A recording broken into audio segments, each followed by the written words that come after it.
In First Mold's injection molding workshop, there are many robotic arms that automatically retrieve parts and place them in regular positions, just like this. Wait. Why is this part separated? Is robotic arm playing trick, or is there a programming issue? Has this part been exiled?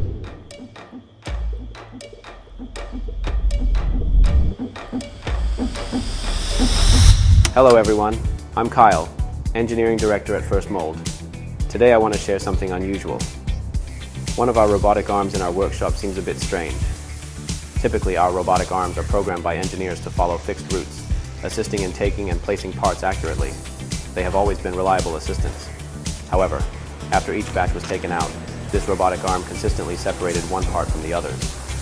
Is it for quality inspection?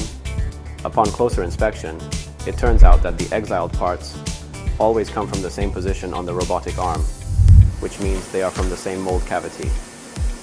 Clearly, it's not about inspection consistency. So why separate the parts? It turns out the mold provided by a client had issues with this mold cavity. The parts produced from this cavity weren't perfect, but with deadlines approaching, there wasn't enough time for mold adjustments. Instead of manually processing these imperfect parts, our engineers programmed the robotic arm to segregate them from the good parts. This ensures easier handling and processing.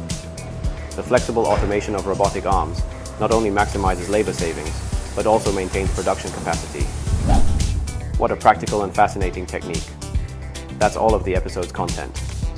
If you'd like to learn more behind-the-scenes stories from real factories, please like, comment, and subscribe to our channel. We are First Mold, where first you need, mold your part. Committed to delivering top-quality manufacturing solutions.